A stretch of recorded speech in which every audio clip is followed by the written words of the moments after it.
الفاتح إلى رسولنا وحبيبنا وشفينا رسولنا محمد بن عبد الله وعلى آله وأصحابه وأزواجه وذريته وأهل بيته أجمعين، خصوصا إلى سيدنا أحمد بن إسحاق المعادن والفقيه المقدم محمد بن علي وعلي وجميع سادة أبي بكر وصحبه وإلى حضرة النبي محمد صلى الله عليه وآله وسلم. الفاتحة.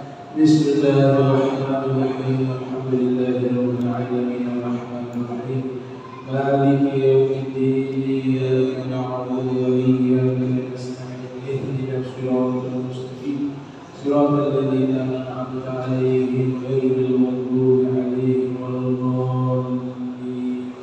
آمين. السلام عليكم ورحمة الله وبركاته. Alhamdulillah alladzi anzala al-Qur'ana bil-lisan al-arabiyyin mubin. Wassalatu wassalamu ala sayyidina Muhammadin al-mab'uts rahmatan lil alamin wa ala alihi wa sahbihi ajma'in. Amma ba'du. Subhanaka la ilma lana illa ma 'allamtana innaka antal alimul hakim. Rabbi ishrah li sadri wa yassir li amri wahlul 'uqdatam min lisani yafqahu qawli wasaddid lisani wahdi qalbi bihaqqi sayyidina Muhammadin sallallahu alaihi wa alihi wa sallam. Ya man huwa fi 'ulumihi kahin, ya man huwa fi fiqhi hamid, ya man huwa fi majdi matin. Allahumma akrimna bi nuril fahmi wa akhrijna min dhulumatil wahmi warzuqna fahman nabiyyin wa hifdzal mursalin wa ilhaman malaikatil muqarrabin. Rabbana zidna ilman wa fahma wa adla ya akramal akramin bihaqqi sayyidina Muhammadin khatamil anbiya'i wal mursalin. Ya Rahman ya Rahim wa sallallahu ala sayyidina Muhammadin wa ala alihi wa sahbihi wa baraka wa sallam. Alhamdulillahi rabbil alamin. Qala al-musannif rahimahullah wa radiyallahu anhu wa nafa'ana bihi wa bi ulumihi wa amadana bi asrarihi wa a'adana bi barakatihi fid darain. Fasl radhiyallahu anhu an Abi Barzah radhiyallahu anhu qala kana an-nabiy sallallahu alaihi wa alihi wa sallam yusalli subha wa ahaduna ya'rifu jalisa wa yaqra'u fiha ma baina 60 ila 100 wa yusalli adh-dhuhra idha zalat ash-shams wal 'asra wa ahaduna yadhhabu ila al-aqsa al-madinah فيرجع والشمس حية ونسي روي ما قال في المغرب. قال ولا يبالي بالتأخير العشاء إلى ثلث الليل ثم قال إلى شطر الليل. Alhamdulillah, puji syukur kehadirat Allah, salawat salam tercurahkan kepada junjungan mulia Nabi kita tercinta Sayyidina Maulana Muhammad sallallahu alaihi wasallam beserta segenap keluarga beliau, sahabatnya dan umatnya yang sama-sama kami muliakan para imam masjid dan hadirin, khusus Haji Alwi Alban. Ta'ala Allah subhanahu wa ta'ala fi tuli ayatin wa umrih wa nafa'ana bihi wa bi ulumihi fid darain. Amin ya rabbal alamin. Wal hadirin wal hadirat rahimakumullah.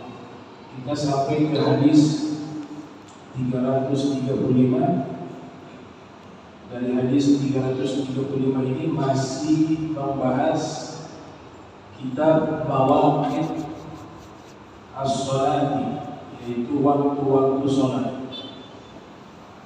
Hadis 335 ini diriwayatkan oleh sahabat bernama Abi Barzah. Abi Barzah ini adalah sahabat yang ikut bersama Nabi di beberapa peperangan. Di antaranya beliau ikut di perang Khaybar, Fathul Makkah, dan Ghazwatul Hunain. Kemudian hijrah beliau ke Irak.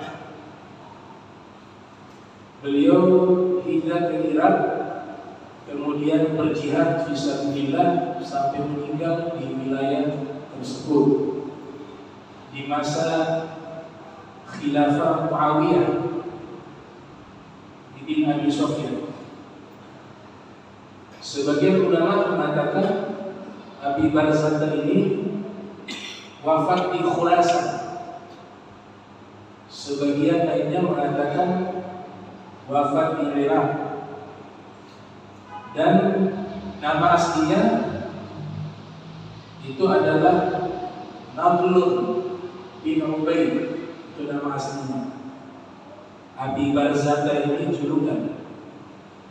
Ya, di dalam beberapa kitab tarajum seperti kitab Al-Mizzi, Tahzibul Kamal fi Asma'il Rijal, menyatakan diberikan julukan dengan julukan Abi Barzah yang diambil dari kata Rus. Rus itu padi atau beras. Rus. Diberikan julukan kepada beliau dengan nama tersebut karena terkenal sebagai orang yang suka memberikan makan kepada al-aramil, wal fuqara, wal masakin, wal aitam. Jadi beliau senang memberikan makan kepada orang-orang fakir, miskin, para janda, dan anak-anak yatim. Setiap hari beliau memberikan makan kepada golongan tersebut.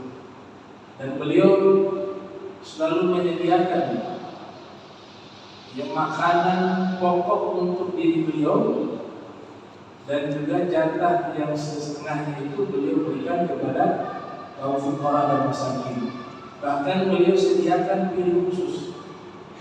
Jadi di rumah beliau itu ada piring yang khusus beliau gunakan untuk makan di rumah, dan ada piring-piring khusus beliau khususkan untuk berikan makan kepada kaum fuqara wal masakin. Nah, ini sahabat yang bernama Abi Barzah. Karena gemar memberikan makan, di antara yang beliau berikan itu adalah nasi.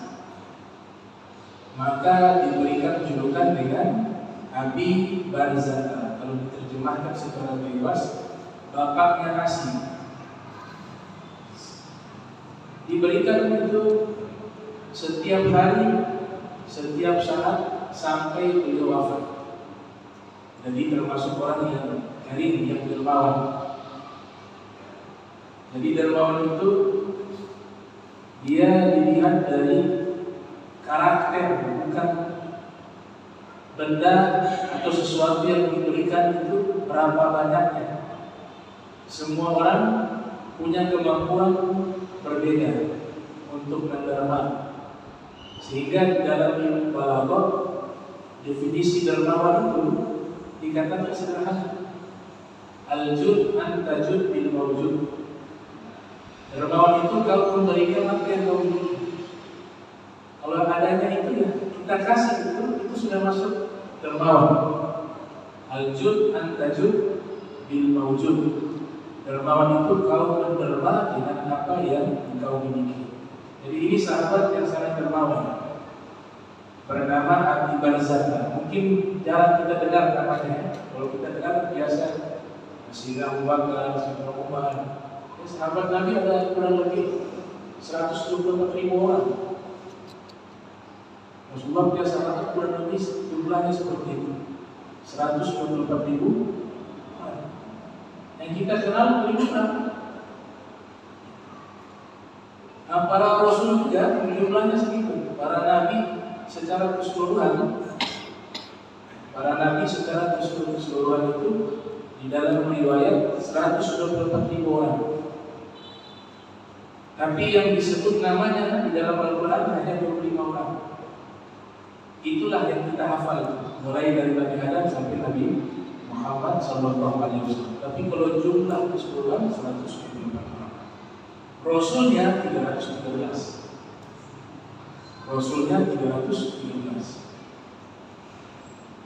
Abi Barzah. Nah, beliau mengatakan karena Nabi sallallahu alaihi wasallam yusolli subha. Adalah Nabi kita Muhammad sallallahu alaihi wasallam melaksanakan salat subuh, yusolli subha. wa ahaduna ya'rifu jalisa, dan salah seorang dari kami mengenal teman duduknya, wa yaqra'u fiha ma baina 60 ila 100, dan Nabi membaca di sholat tersebut itu ayatnya 60 ayat sampai 100 ayat dibaca di sholat subuh. Al-Habib Abdul Haddad itu ada membuat surat-surat khusus yang dibaca di waktu sholat subuh. Ada beberapa surat beliau jelaskan, termasuk surat-surat yang pertengahan, tidak terlalu panjang, tidak terlalu pendek. Itu dibaca di waktu sholat subuh. Dan jangan lupa untuk mengerjakan sunnahnya. Sunnah 2 rakaat sebelum subuh itu adalah sholat sunnah terbaik. Sehingga Nabi kita sallallahu alaihi wasallam bersabda, "Raka'atul fajr khairun minad dunya wa ma fiha." 2 rakaat sebelum subuh itu lebih baik daripada dunia dan seisi dunia. Jadi harga dunia itu kalah mahal dengan harga sholat 2 rakaat sebelum subuh. Saya dapati beberapa hadis yang Nabi sabdakan, amalan-amalan yang Nabi katakan lebih baik dari dunia dan seisi dunia. Di antaranya kan 2 rakaat sholat sebelum subuh, raka'atul fajri khairun minad dunya wa ma fiha. Ada juga langkah kaki seseorang fi sabilillah khairun minad dunya wa ma fiha. Langkah kaki seseorang ketika jihad fi sabilillah, itu langkah kakinya lebih baik daripada dunia dan seisi dunia. Ada juga riwayat yang menyatakan busur panah orang yang sedang berperang di jalan Allah itu khairun minad dunya wa ma fiha, lebih baik daripada dunia dan isinya. Dan juga ada riwayat mengatakan kerudungnya wanita di surga, wanita yang menutup aurat di dunia, kerudungnya itu di surga itu lebih baik daripada dunia dan seisi dunia. Wala nasifuha khairun minad dunya wa ma fiha. Kemudian ada sahabat yang Nabi katakan sapu tangannya itu di surga lebih baik daripada dunia dan seisi dunia. Sapu tangannya sahabat bernama Sa'ad bin Mu'az. Jadi ketika terjadi peperangan namanya Ghazwatul Khandaq, beliau terkena panah musuh, kemudian mengalir darah di tubuhnya. Darah itulah diusap dengan sapu tangannya. Nabi katakan, diriwayatkan oleh Ibnu Hisham di dalam As-Sirah Nabawiyah, Nabi katakan, "La manadilu Sa'ad bin Mu'az fil jannati khairun minad dunya wa ma fiha." Atau kama qala Nabi sallallahu alaihi wasallam. Sapu tangannya Sa'ad bin Mu'az ini di surga dia lebih baik daripada dunia dan seluruh isi dunia. Itu beberapa amalan yang dikatakan lebih baik daripada dunia dan seisi dunia. Berarti harga dunia murah. Harga dunia murah. Hanya dengan amalan-amalan seperti itu, amalan seperti itu lebih mahal daripada dunia dan seisi dunia. Nabi sholat subuh itu baca ayat 60 ayat sampai 100 ayat. Wa yusalli dhuhra idza zalati syamsu, dan Nabi sholat zuhur ketika matahari sudah condong ke barat. Kalau di tengah namanya istiwa. Dan istiwa hukumnya makruh sholat di waktu tersebut, tapi dia hanya sekian menit saja sudah bergeser. Sehingga ulama mengatakan makruhnya ketika takbiratul ihram saja, karena istiwa itu singkat. Posisi persis matahari di tengah itu hanya sesaat. Kecuali di hari Jumat tidak ada makruh, walaupun matahari persis di tengah. Selain daripada melaksanakan sholat selain sholat Jumat, sholat sunnah, dan gobliyah Jumat. Jadi sholat sunnah gobliyah Jumat itu juga ada. Itu dikumpulkan oleh sebagian para ulama. Nah, sholat sunnahnya di hari Jumat itu tidak makruh, walaupun istiwa. Tapi selain dari hari Jumat, hukumnya makruh ketika matahari persis di tengah. Istiwa. Sehingga masuknya sholat zuhur ketika matahari itu dia sudah bergeser dari posisi tengah ada bergeser ke arah barat. Disitulah sudah masuk waktu sholat zuhur. Kita bisa tanpa jam menggunakan cara itu. Tidak ada jam menentukan, misalnya jam menentukan waktu sholat zuhur, tidak ada. Kita tidak lihat jam, tapi kita lihat matahari misalnya. Lihat saja matahari kalau sudah posisi di tengah, kemudian akan condong sedikit ke arah barat, sudah masuk waktu zuhur. Wal asar, dan juga sholat asar. Wa ahaduna yadhabu. Sholat asar itu biasa dalam ilmu kita fikih mereka katakan bayangannya dengan benda tersebut itu ukurannya sama, wazada qalilan, tapi agak lebih sedikit. Maksudnya bayangannya lebih tinggi sedikit daripada benda tersebut, itu sudah masuk sholat asar. Wa yadhabu ila al-aqsal madinati fayarji'u wasyamsu hayyatu. Ini sahabat mengatakan dia pergi ke ujung dari kota Madinah lalu kembali, wasyamsu hayyatu, dan matahari itu masih ada. Matahari itu masih ada. Artinya dia ketika waktu asar dia pergi di sahabat, balik lagi ke tempat tinggalnya, matahari masih ada. Hayyatu itu hidup, artinya masih ada di matahari. Kalau matahari masih ada, belum masuk maghrib. Maghrib itu sudah masuk ketika matahari tenggelam. Di dalam kitab Kifayatul Akhyar mengatakan Qorsu Syams, dia punya bundaran matahari itu sudah tenggelam semua, baru masuk waktu maghrib. Makanya dinamakan sholat maghrib. Sholat maghrib artinya sholat pada waktu matahari tenggelam. Maghrib itu diambil dari kata Qur'un, barat. Maghribun artinya waktu tenggelamnya matahari di arah barat. Maka dinamakan sholat maghrib. Dan sholat maghrib ini termasuk sholat yang singkat waktunya, seperti sholat subuh. Sholat subuh juga singkat.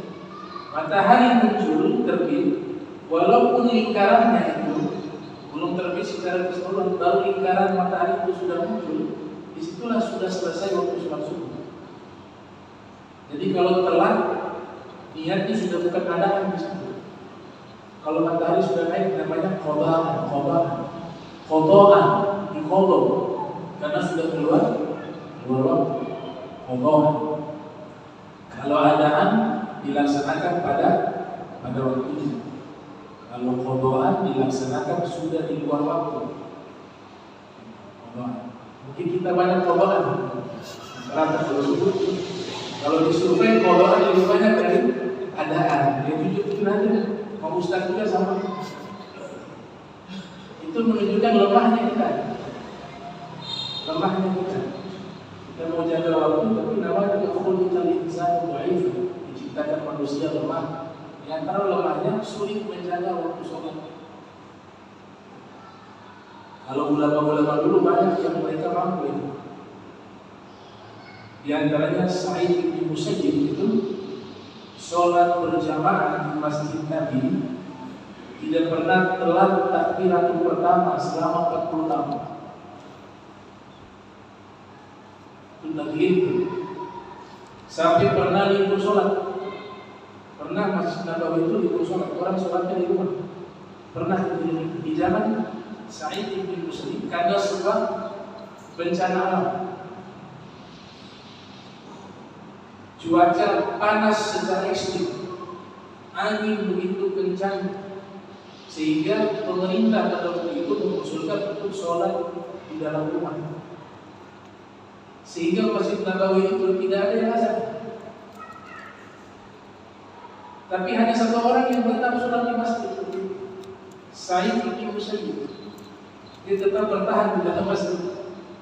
Luar biasa, dia mendengar suara azan lewat kuburan Nabi Muhammad.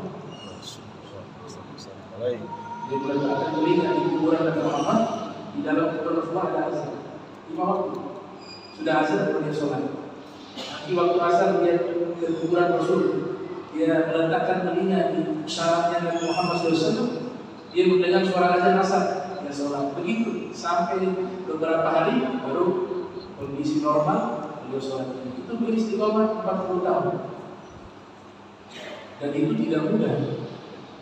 40 tahun sholat berjamaah tidak pernah ketinggalan takbir yang pertama. Di kulli syai'in shaffah wa shaffatu sholat takbiratul ula. Segala sesuatu punya intisari sholat terletak di takbir yang pertama. Sunnah.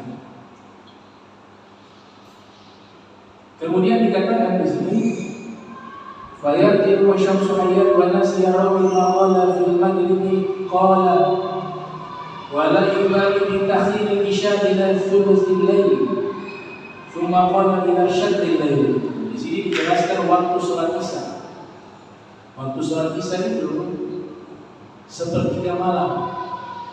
Jam berapa itu? Di zaman Nabi dulu sholat Isya tengah malam. Bahkan dikatakan syadil, sepertiga malam sampai setengah malam. Nah, Nabi kita Muhammad SAW ketika awal-awal sholat Isya waktunya tengah malam, itu kan biasa dia lanjut juga dengan sholat sunnah sampai subuh. Makanya Nabi membaca ayat-ayat yang panjang ya. Nabi sholat sunnahnya membaca surat Al-Baqarah, surat Ali Imran, surat Al-Ma'idah, surat Maryam. Itu bacaan-bacaan sholat sunnah Nabi selesai sholat Isya. Karena Nabi ingin menyambung sampai waktu subuh. Ada riwayat lain Nabi tidur sesaat kemudian melanjutkan itu sholat sampai waktu subuh. Jadi Nabi sengaja mengakhirkan sholat Isya dia agak malam agar waktunya bisa nyambung dengan waktu subuh. Cuma kan tidak semua orang mampu.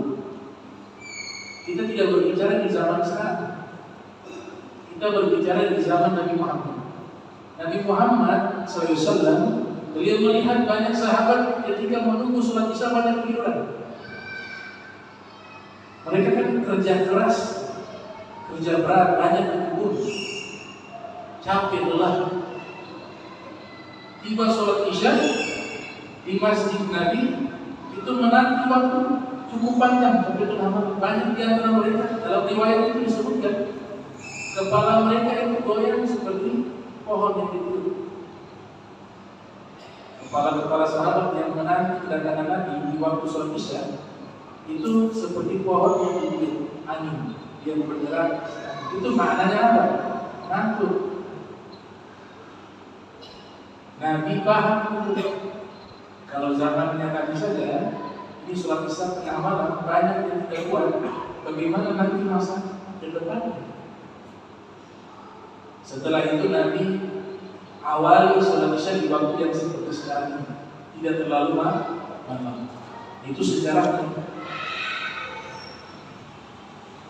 Nah, untuk mencari tahu masalah waktu sholat, memang ada ilmu khusus. Ilmu khusus disebut dengan ilmu falak. Ilmu falak itu ilmu astronomi Islam. Ini ilmu Allah Subhanahu wa taala isyaratkan di dalam Al-Qur'an di surat Yasin. Di surat Yasin ayat 40 kalau tidak salah. La syamsu yang bagi laha an tudrikal qamar wa la ghairu sabiqun nahar wa kullun fi falakin yasbahun. La syamsu yang bagi laha an tudrikal qamar wa la ghairu sabiqun nahar. walal lailu sabiqun nahar wa kullun fi falakin yasbahun. Ini ayat tentang astronomi. Astronomi ini ilmu yang juga nanti terikat dengan masalah apa? Menentukan waktu sholat. Allah katakan di surat Yasin ayat 40, dan surat ini juga disebut sebagai hatinya Al-Quran. Surat Yasin, hatinya, jantungnya Al-Quran. Sekali baca Yasin pahalanya seperti membaca Al-Quran 10 kali. Wa inna likulli syai'in qalban wa qalbul Quran Yasin. Wa man qara'a Yasin kataballahu bi qira'atiha qira'atul Quran asyra marrat, kata Nabi. Ini hadis riwayat Imam Tirmidzi yang lahir 209 Hijriah, wafat 279 Hijriah. Di dalam sunannya juga diriwayatkan oleh Ibnu Katsir di dalam tafsirnya yang lahir tahun 700 Hijriah, wafat 374 Hijriah.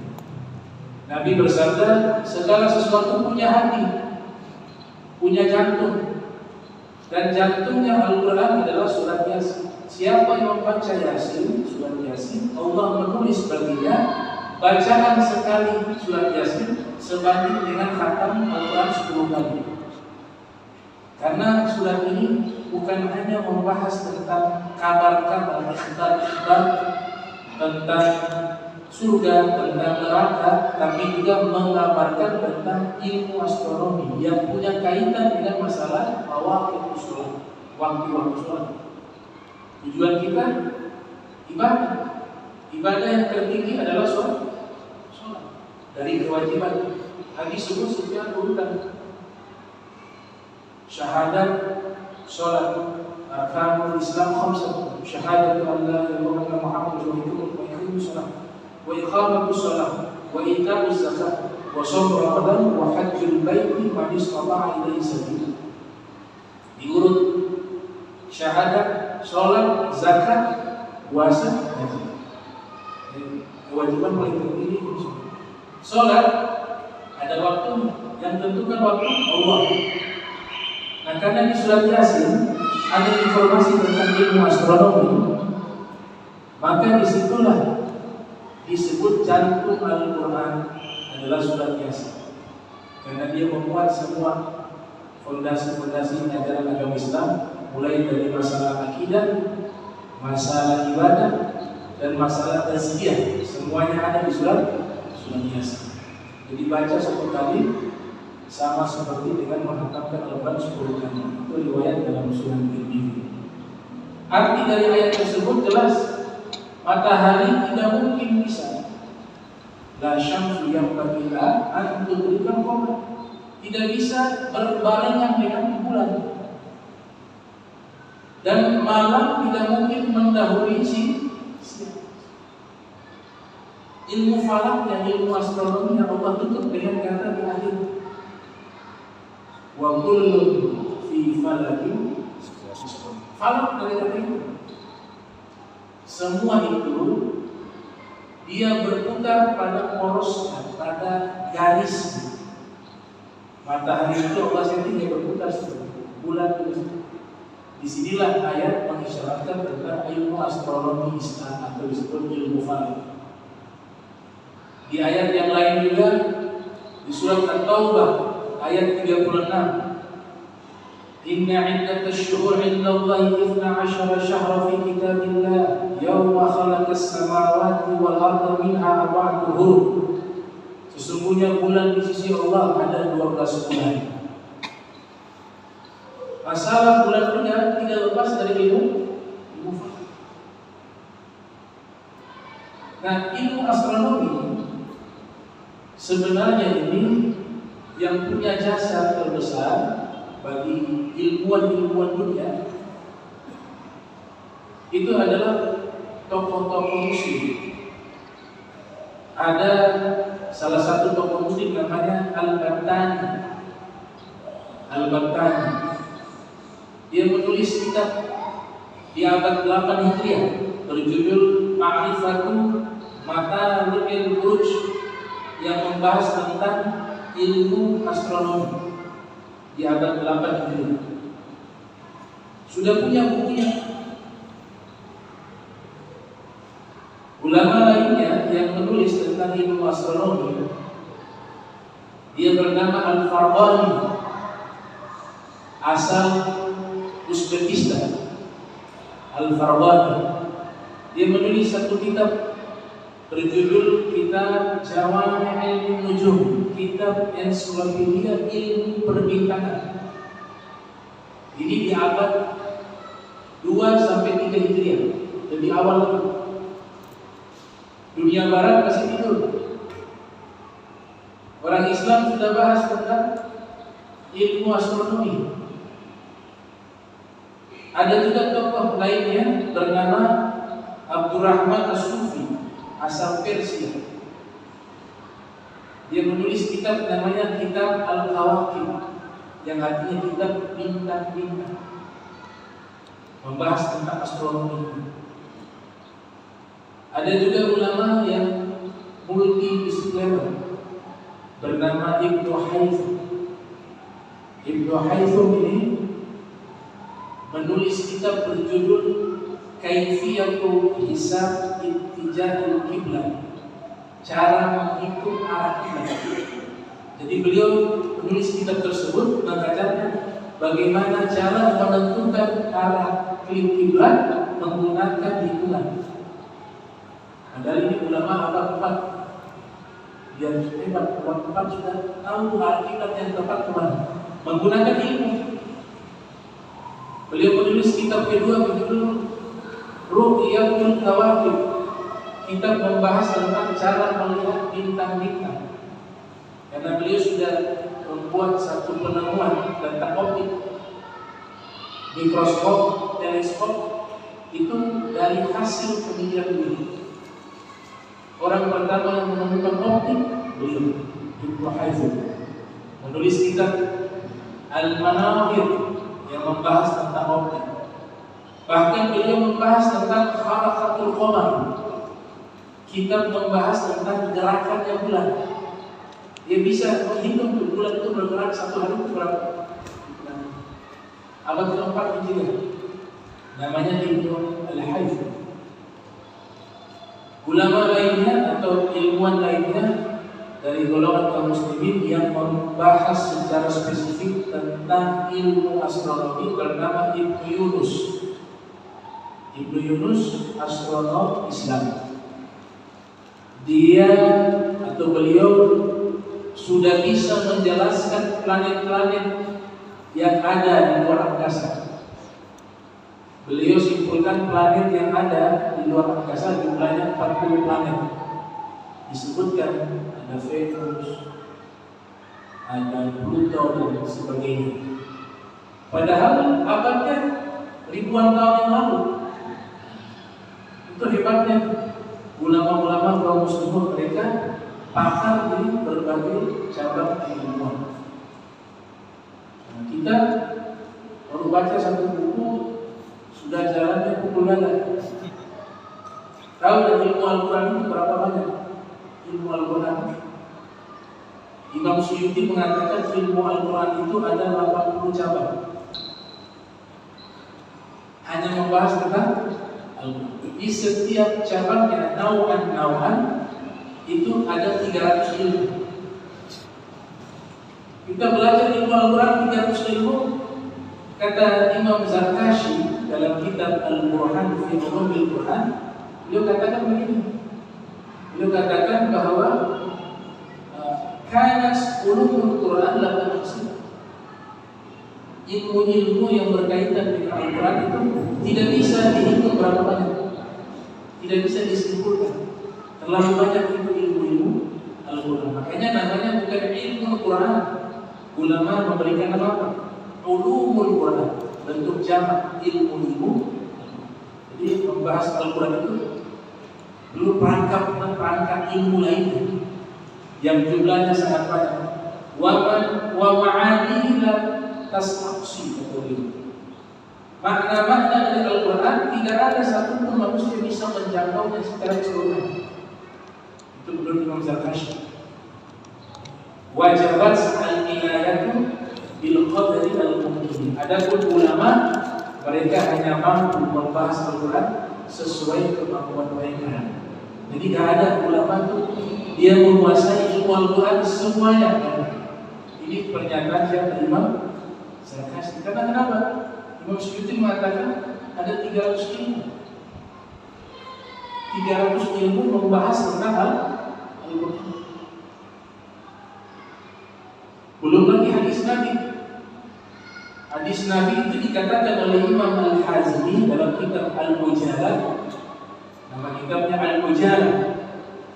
Beliau mengatakan ulumul hadis, ilmu-ilmu hadis itu ala anwa'in katsirah tablugu mi'ah. Jumlahnya itu ada 100 cabang ilmu. Ilmu hadis jumlahnya mencapai 100 cabang ilmu. Wa kullu naw'in minha ilmun mustaqil. Dan satu cabang ilmu dari 100 ilmu hadis itu dia punya cabang ilmu lagi. Walau anfaq at-talib fihi umrahu lamma balagha nihayatah. Seandainya penuntut ilmu ingin menginfakkan umurnya mulai dari lahir sampai meninggal, dia hanya belajar ilmu hadis, dia belum bisa mencapai dan mempelajari semua ilmu hadis. Itu kata Imam Al-Hazmi, ulama abad ke-5 Hijriah. Dia mengatakan itu baru 2 ilmu. 300 tambah 100, 400 ilmu ulumul Quran, ulumul hadis, jumlahnya 400 ilmu. 400 ilmu. Belum yang lain, belum fikih, belum sirah, belum ilmu falak, belum mantiq, belum ilmu balagh yang cabangnya ada 3. Ada ilmu bayan, ada ilmu ma'ani, ada ilmu badi, belum ilmu kawafi, belum ilmu aruf. Banyak. Orang biasanya kalau sudah banyak belajar, dia tidak akan sombong dengan ilmu, karena dia tahu kebodohannya. Sehingga Ali mengatakan masdaqtu ilman illa isdaqtu jahlan. Sekelas Imam Ali mengatakan, tidaklah saya bertambah ilmu melainkan saya bertambah bodoh. Makin bertambah ilmu, makin bertambah bodoh. Karena begitu banyaknya ilmu. Salah satu ilmu cabang di dalam agama Islam dan disebut ilmu falak. Ada kiai di Jakarta.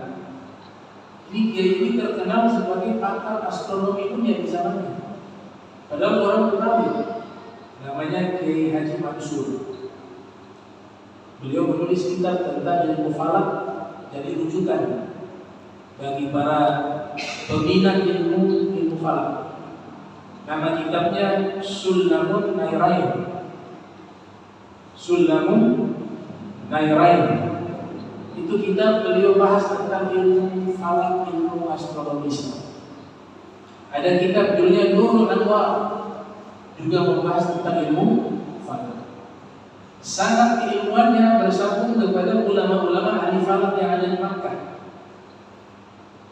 Punya sanad ilmu falak. Ilmu falak tidak sembarangan, punya sanad. Kalau kiai-kiai di Jawa banyak yang ahli ilmu falak. Ada di Jakarta terkenal sebagai salah satu ulama yang sangat pakar dalam ilmu falak yang hidup di zaman kita, tapi sudah meninggal. Cuma semasa di dalam dengan masa kita. Namanya Kiai Haji Muhammad Muhajirin. Itu pakar ilmu falak. Murid-muridnya nanti yang beliau lahirkan, ada di antara mereka sudah membuat pesantren di Cakung di Jakarta. Saya lupa nama pesantrennya, ada di wilayah Cakung. Setiap Ramadan itu sidang iftar pasti dilibatkan pesantren itu, karena mereka pakar di bidang ilmu falak di wilayah Cakung. Jadi pesantren itu khusus membahas secara khusus ilmu falak. Manfaat ilmu falak banyak. Cuma ini ilmu juga butuh kemahiran berhitung. Jadi yang memang matematikanya berantakan, makin sulit ilmu falak. Itu kita lihat semua ilmu punya hubungan satu dengan lainnya. Kata Sayyid Muhammad bin Siddiq Al-Ghumari ketika memerintahkan anaknya Syekh Abdullah Al-Ghumari belajar di Al-Qurawi di Maroko. Metodenya beda. Ada ulama yang menggunakan metode satu ilmu dikuasai dulu baru pindah ke ilmu yang lain. Ini kan sifatnya kondisional, ya, tergantung orangnya, cocoknya yang mana. Tapi metodologi yang digunakan oleh Syekh Abdullah bin Muhammad bin Siddiq Al-Ghumari atas perintah ayah beliau, kalau belajar jangan takhasus satu ilmu, tapi kau belajar semua ilmu sekaligus. Makanya beliau hanya berapa bulan kuasai ilmu ini, kuasai itu.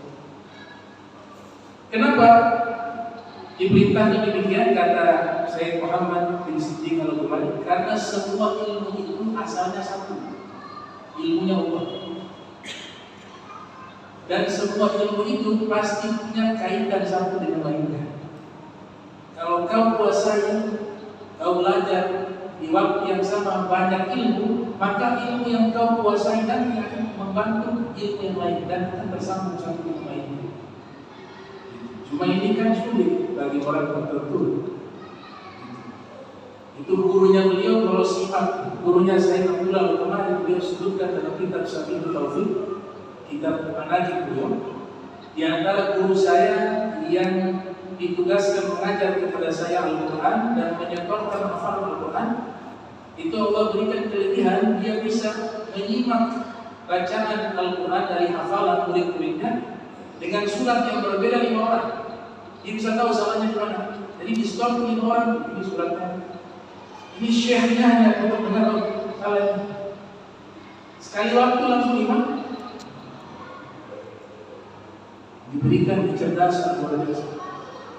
Dan bisa membaca surat Fatihah terbalik, lancarnya sama. Kita tidak bisa, itu mulai dari belakang ke atas, tidak bisa. Gurunya bisa, dan lancarnya sama seperti membaca Fatihah sebagaimana normal. Itu gurunya Syekh Abdullah bin Muhammad bin Siddiq Al-Ghumari. Jadi metode belajar ada yang dia takhasus satu ilmu yang kuasai itu, ada yang semua ilmu dipelajari karena satu ilmu dengan ilmu lainnya punya hubungan, punya kaitan. Nah, ini sifatnya kondisional. Kalau ada penuntut ilmu yang mampu begitu, silakan. Jadi ilmu Al-Quran saja yang saya katakan jumlahnya 300 atau 500. Ilmu hadis jumlahnya 100. Ini kita saja, kita umumnya tahu kitab Jami' hanya Jami' Sahih Bukhari, Sahih Muslim. Padahal ada banyak. Ada Jami'nya Sufyan Ats-Tsauri, ada Jami'nya Sufyan bin Uyainah. Kitab Muwatta yang kita tahu satu aja, Muwatta Imam Malik. Padahal kitab Muwatta banyak. Ada Muwattanya Syekh Ibrahim Al-Aslami, ada Muwattanya Imam Abi Dhi'b Al-Quraisy. Banyak. Musnad yang kita tahu satu, Musnad Ahmad bin Hanbal. Padahal jumlahnya 80 musnad ditulis oleh ulama. 80. Ada Musnad Abu Daud At-Tayalisi, ada Musnad Firdaus karya Imam Ad-Dailami, ada Musnad Abi Ya'la Al-Musli, ada 80 musnad. Ilmu kita tahu Musnad Ahmad bin Hanbal. Bahkan ada 80. Sunan juga begitu. Kita tahu ya Sunan Tirmidzi. Ini santri-santri kayak saya juga tahu Sunan Tirmidzi, Sunan Abi Dawud, Sunan Ibnu Majah, Sunan Nasai. Umumnya tahu itu. Padahal Sunan juga banyak. Ada yang tebalnya 11 jilid kitab Sunan. Namanya As-Sunanul Kubra. Kitab Sunan yang besar. Karya siapa? Imam Al-Baihaqi. Ada Sunan Daraqutni 6 jilid. Artinya apa? Ya, kita pengetahuannya terbatas. Tahunya baru 4 sudah sama dengan itu. Banyak kitab. Itu juga banyak kitab-kitab ulama yang punah, yang hilang. Termasuk di zaman invasi bangsa Mongol di abad ke-6 Hijriah. Pusat peradaban intelektual Islam ada di Baghdad di zaman itu. Buku-buku ulama, kitab-kitab ulama banyak yang dibakar, banyak yang dibuang ke sungai hingga tintanya itu luntur. Dikatakan sungai Efrat warnanya warna tinta. Kudanya mereka bisa seberangi itu di sisi satu ke sisi lain sungai Efrat atau sungai Dijlah, itu karena banyaknya buku yang bertumpuk di situ. Banyak yang hilang. Yang hilangnya banyak kitab yang ada saat ini. Itu ratusan ribu judul. Imam Ghazali itu punya kitab yang dia tulis 200 kitab. Itu baru judul, 200 judul kitab. Tapi yang sampai kepada kita tidak sampai 100 lebih.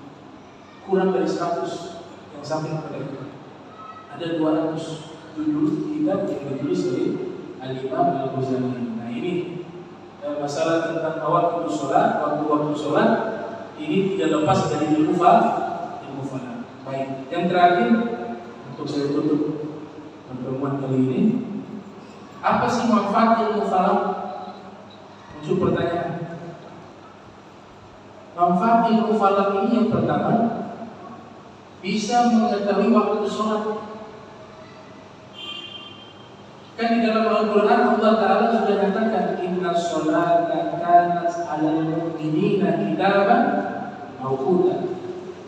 Waktu sholat sudah ada waktunya, Allah sudah. Salah satu ilmu yang bisa mengetahui waktu sholat yang tepat itu menggunakan ilmu falak. Tanpa dia melihat alam yang bisa hitung. Gak perlu. Kalau tadi kan cara dalam kitab fikih itu mengajarkan metodologi yang mudah. Kita lihat alam, matahari begini, mendalam sudah masuk, mega merah hilang, dan seterusnya. Itu cara para fuqaha. Tapi cara para ulama ahli falak tidak pakai lihat alam, dia pakai hitung, dia bisa tahu. Jadi sekarang waktu maghrib jam sekian, canggih ilmu. Jadi manfaat pertama ilmu falak bisa mengetahui waktu. Yang kedua, bisa membuat kalender, baik Masehi maupun Hijriah. Baik kalender Masehi maupun Hijriah bisa menggunakan ilmu falak. Dia bisa buat bulan punya hitungan tahun berapa bisa. Disebutkan dengan ilmu hisab. Ilmu hisab satu bagian ilmu yang punya hubungan dengan ilmu falak. Manfaat kedua. Manfaat ketiga, bisa menetapkan kapan bulan suci Ramadan untuk dia berpuasa dan kapan hari raya Idul Fitri. Menggunakan ilmu falak. Yang keempat, manfaat ilmu falak yang keempat, yaitu dia bisa mengetahui musim-musim. Nah, ini musim lagi rame ikan di laut, jadi itu dia salah. Kan para nelayan juga menggunakan alat. Jadi kayaknya cukup banyak alat. Kalau ada bulan di bawahnya. Ilmu falak tanpa melihat alam dengan hitungan-hitungan, dia bisa tahu musim panen kapan, musim gugur kapan, musim semi kapan, musim bunga kapan. Sampai dikatakan oleh guru kami yang pakar dalam ilmu falak, yang mengatakan kami punya guru, ada salah seorang kiai, cuma tidak disebut namanya. Saking jagonya, ini manfaat kelima. Saking jagonya ilmu falak, kalau lagi duduk angin lewat, dia bisa terangkan angin ini kemana saja dia tertiup. Dia pergi di sini ke area ini. Kita coba tanya, kok bisa ditentukan dia ke arah barat gitu? Kenapa? Apa dasarnya? Dia bilang ambil kertas atau lembar, kertas yang besar, ambil pulpen. Dijelaskan angin tersebut pakai angka-angka, kita pusing. Dia lewat di sini arah barat. Pernah juga dikatakan dia lihat pohon ada buah. Dia bilang ke santri-santrinya, ini buah ini 3 hari lagi jatuh dari pohon. Dia jatuh jam sekian. pukul sekian. Ini santri-santri penasaran, 3 hari berikutnya mereka lihat sesuai jam. Betul kan? Tidak. Apa pakai keramat? Ya, pakai ilmu falak? Kata dia. Saya hitung itu. Nah, itu 5 manfaat daripada ilmu falak. Dan mungkin masih banyak lagi ilmu falak. Jadi ilmu falak ini kalau perlu nanti harus ada yang khusus dia untuk bisa menguasai ilmu falak. Karena nanti manfaatnya sangat besar. Ya, mudah-mudahan ini bisa menjadi pencerahan dan semoga anak turunan kita bisa menjadi orang-orang yang bermanfaat, diberikan ilmu yang bermanfaat, ilmu yang Nabi Muhammad sallallahu alaihi wasallam. Bismillahirrahmanirrahim. Alhamdulillahirabbil alamin. Allahumma shalli wa sallim ala sayyidina Muhammad Allahumma ja'alna hadha marhuman wa tafarraqna wa tafarraqna ma'suma wa la tajidna wa la syakir ma'rufa. Subhanaka wa bihamdika astaghfiruka wa atubu ilaik. Sallallahu alaihi wasallam Muhammad wa ala alihi wa sahbihi wa sallam. Wa assalamu alaikum warahmatullahi wabarakatuh.